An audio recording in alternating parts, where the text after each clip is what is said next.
Assalamualaikum warahmatullahi wabarakatuh. Untuk saja adab dan akhlak tahun 2, kita teruskan kepada tajuk yang kelima, ini adab masjid dan surau.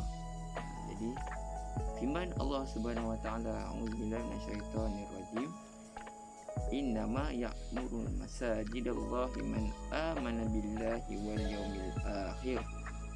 Maksudnya, orang yang memakmurkan masjid adalah orang yang beriman kepada Allah dan hari kiamat. Jadi sebagai umat Islam, kita mestilah memulia dan menjaga adab-adab ketika berada di masjid. Siapa yang memuliakan masjid akan mendapat ganjaran pahala daripada Allah Subhanahu wa taala. Jadi apa dia adab-adab yang kita perlu buat? Okey, pertama kita ada adab-adab ketika masuk masjid. Sebelum ketika kita nak masuk masjid, apa dia adab-adab yang kita perlu buat? Yang pertama, hendaklah berpakaian bersih dan menutup aurat.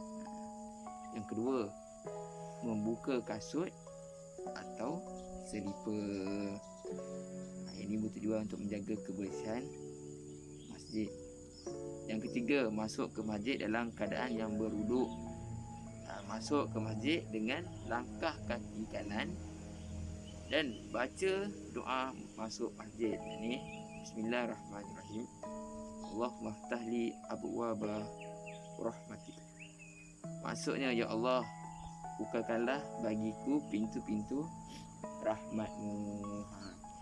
Ini adalah adab-adab ketika murid-murid nak masuk masjid. Hendaklah berpakaian bersih dan menutup aurat. Macam ada setengah masjid, dia dah tampal siap dah. Ini kawasan menutup aurat. Kawasan dilarang untuk membuka aurat. Tujuannya untuk apa? Menjaga kesucian masjid tersebut. Dan seterusnya kita pergi kepada adab-adab di dalam masjid.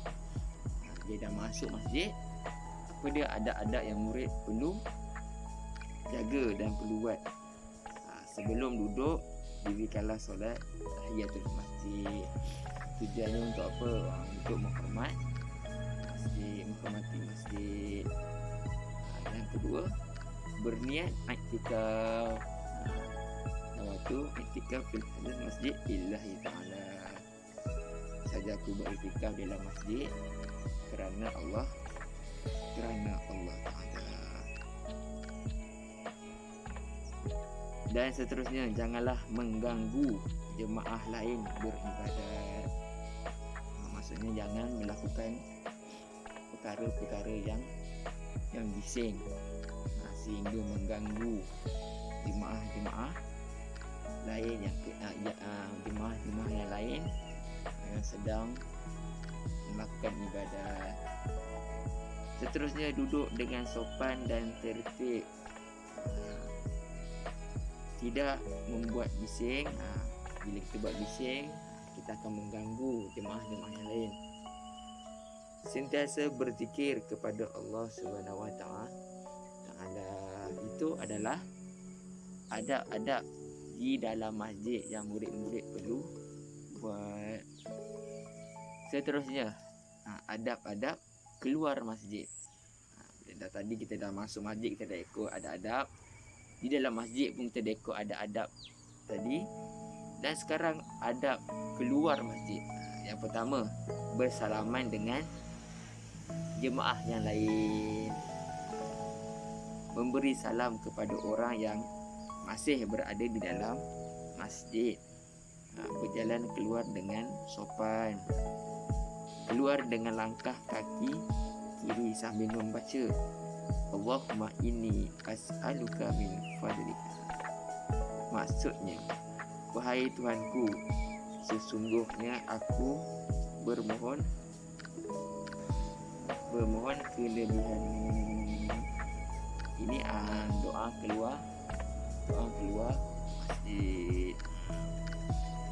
Jadi amalan yang boleh dilakukan ketika beriktikaf di masjid ialah solat, membaca Al-Quran, berzikir dan berqiyamul lail. Seterusnya kita pergi kepada perkara-perkara yang dilarang ketika berada di masjid. Yang pertama, dia tidak boleh membuat bising. Itu yang pertama. Yang kedua, bermain-main di dalam masjid.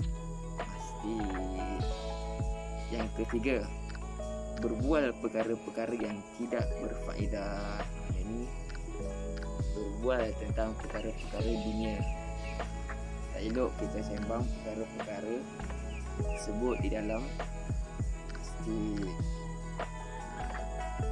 Yang seterusnya, membuat kekotoran, membuang sampah rata-rata, tidak menjaga kebersihan masjid. Jadi perkara itu dilarang. Seterusnya, merosakkan harta benda masjid. Dan yang terakhir, mengambil barang-barang kepunyaan masjid dan orang yang berada di masjid. Kadang-kadang ada setengah masyarakat kita dia letak kunci kat tepi macam itu je. Kadang ada yang letak handphone macam itu je. Jadi kita ni kena jadi orang yang bertanggungjawab. Jangan kita pergi ambil ataupun kita pergi mencuri harta-harta orang yang berada di dalam masjid. Itu antara perkara yang dilarang ketika berada di masjid. Seterusnya, kelebihan kita menjaga adab di masjid dan surau. Yang pertama, kita akan mendapat ganjaran pahala daripada Allah SWT. Kita akan dapat melaksanakan ibadat dengan selesa, dan masjid yang makmur akan diberkati Allah SWT. Itu antara kelebihan jika kita menjaga adab di masjid dan surau. Dan yang terakhir, ini akibat ataupun kesan buruk kalau kita tidak menjaga adab-adab di dalam masjid. Kita akan mendapat dosa dan dimurkai oleh Allah. Masyarakat akan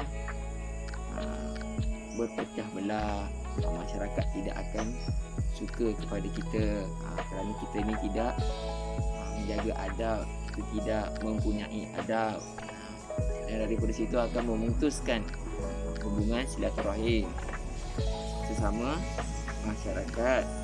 Dan yang terakhir, tidak mendapat rahmat daripada Allah Subhanahu Wa Taala. Bila kita dah banyak melakukan perkara-perkara yang Allah tidak suka, kesan daripada situ kita tidak akan disukai dan kita akan dimurkai oleh Allah. Jadi sekadar itu saja daripada Ustaz. Assalamualaikum warahmatullahi taala wabarakatuh.